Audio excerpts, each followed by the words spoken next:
Merci à l'internaute pour la mission à travers le monde de ces commissions.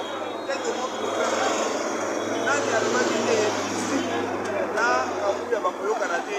Lelo bayokani inoko bozali kotala déjà na se ya commune ya biso wana bazali kotanga déclaration awa déjà na 10e avril la limité kaka ndenge bokesana kolanda biso na émission que demande le peuple. C'est avec plaisir, avec beaucoup de joie, net moni, tous les deux camps basangani, basali bomoko, ndenge papa Etienne Tshisekedi wa Mumba, atika bango ensemble wana ndeko bisa bango na pouvoir. Mais makambo ya numu ya bike, et kabula bango. Mais la raison ya ko unifier parti OPS o bakomire biso masolo, ya ko bazongani ensemble Congolais zala na bomoko. Congolais soit exemple. Congolais kotrahi mboka na yo te, je l'ai toujours dit. Soki omoni monguna belela ye, soki omoni mutu alinga trahir Congo, belela ye, bato maboko batia ye maboko. Je sais que vous me suivez avec plaisir, avec beaucoup d'opportunités, beaucoup de joie, partout où vous êtes dans le monde, aux États-Unis d'Amérique, Texas, à New York, Claude Nabino, Nega Botukolanda Biso, Clinton Nabatiso, Nega Botukolanda, Nega tous les deux parties Bayokani. Restez branchés, on se retrouve dans les prochaines vidéos. Ciao!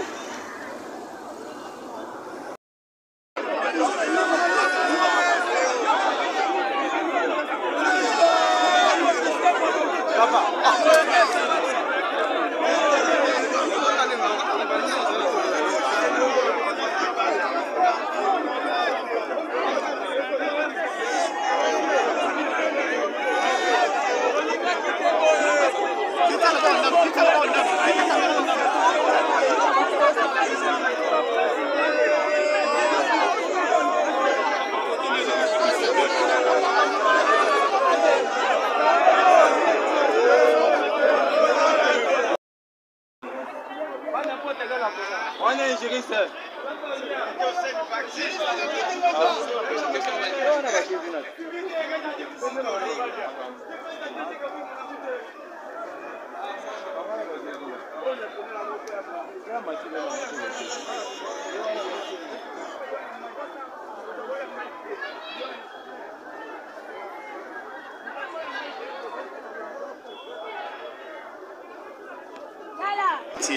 Siège parti au pouvoir et UDPS, tous les deux camps où ils allaient na Makele les Sangani ensemble. Première impression à Izalini. La liboso ezali sentiment de joie.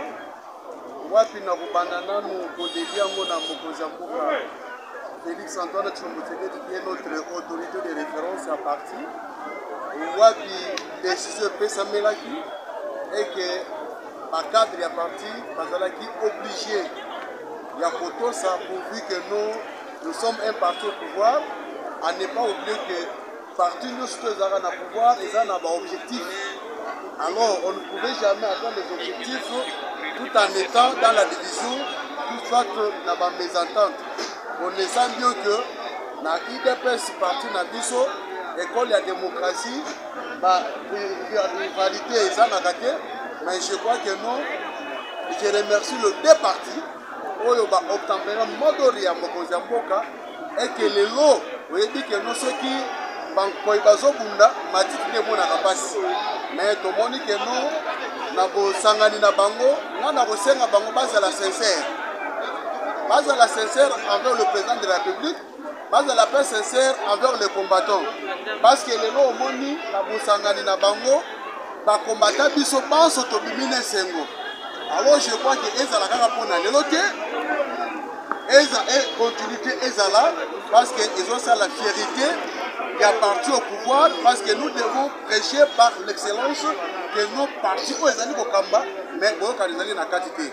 En tout cas coup de chapeau na mokonzi mboka, coup de chapeau na président AI de l'IDPS qui est l'honorable Augustin Kabuya et félicitations aussi na CGA et au Bizibu oyo balobi que nous va mettre à côté magege na bango rien que pour na pauvre privilégié intérêt pe na kati ya parti na biso tondi botondi mana mboka na tondo nous merci c'est l'UDPS et il faut que l'UDPS survive ça va donner la vie à beaucoup de gens.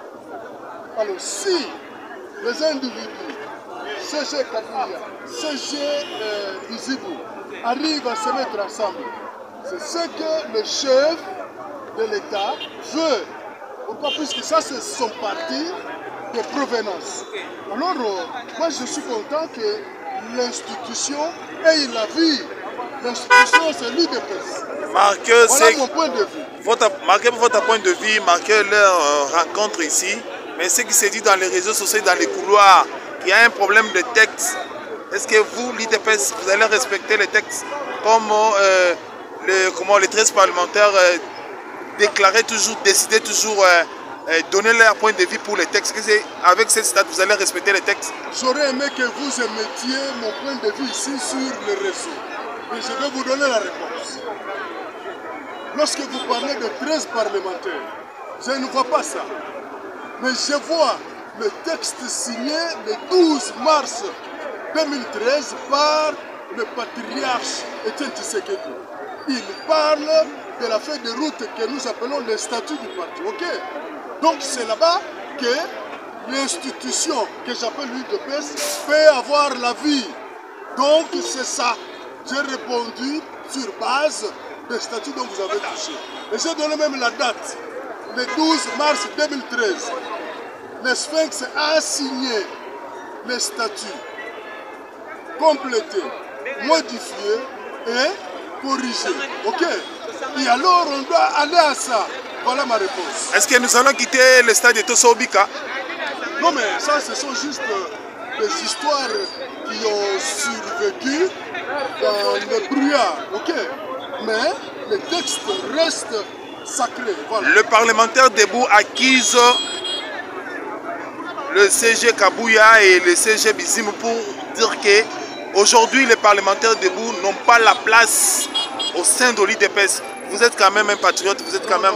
Est-ce que vous avez quand même un commentaire à faire par... La réponse est telle que les parlementaires debout, ce sont les combattants de l'IDPS.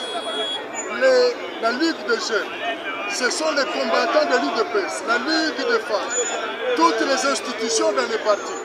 Eh bien, excusez un peu, c'est tout ça qui doit faire vivre le parti.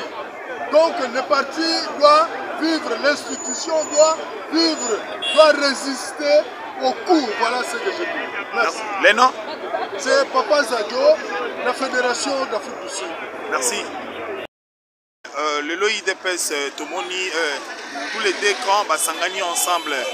Aux Ali Moro, il y a IDPS, et le Bezali, il y a Mboka. Premièrement, ils sont IDPS. Les militants, ils sont obligés à être unis derrière le chef de l'État parce que le pouvoir est menacé, le pays est menacé, le pays est agressé. Alors nous, étant que parti au pouvoir, parti présidentiel, on ne peut pas être divisé. Et ça pour profiter d'un ennemi, les lots, grâce à haute autorité de référence, le chef de l'État a fait une instruction. Moutounyoso azonga na parti, tous à la INI, tous comme SL1, tous accompagnés de gens de Moka, tout ça là, pour l'intérêt général du peuple congolais. Le secrétaire général président de l'UDPS, et là, le secrétaire général adjoint chargé des questions politiques et administratives de l'État. Et là, dans l'exécutif, nous sommes partis Ligue des jeunes de femmes, aussi comme un seul homme. On a conscience de partir à la Moka, derrière mon conseil à Moka, pour mettre l'ennemi au Yazuko, d'ailleurs, il y a une entité dans le biseau. Est-ce que cadre nous c'est parti Ligue de jeunes, Ligue des femmes, les forces du progrès, le parlementaire debout, Bazali, la plupart Bazali coacquisé. Derrière chef de l'État. Merci. Derrière chef de l'État. Ok, papa, ok.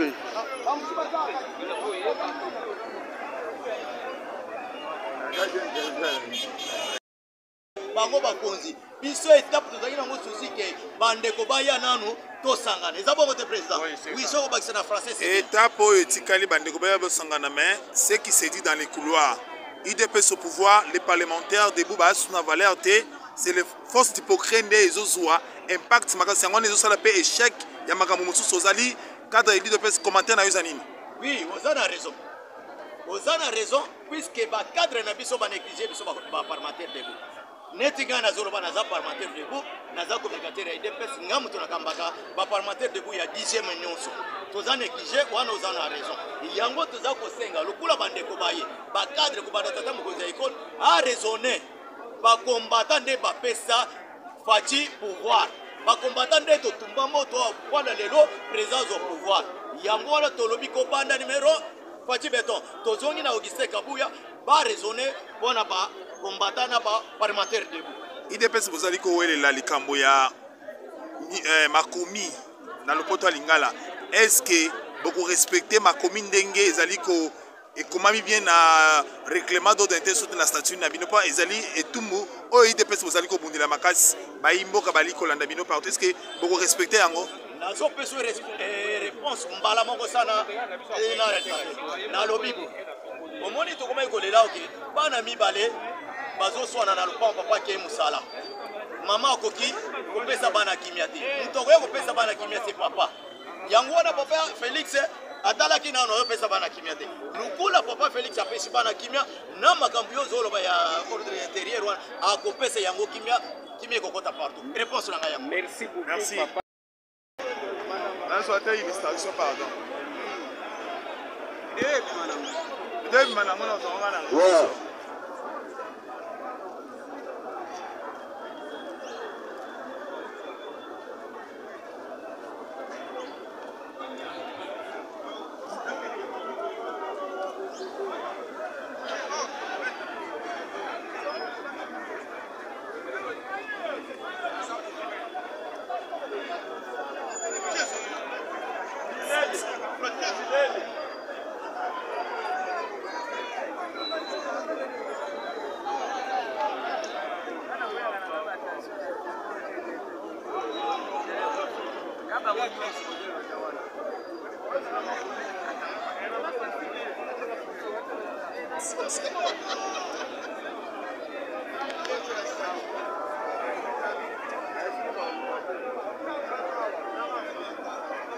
Batangit.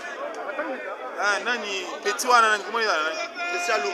C'est un des commentaires. C'est un des atanga. Tangi azotanga.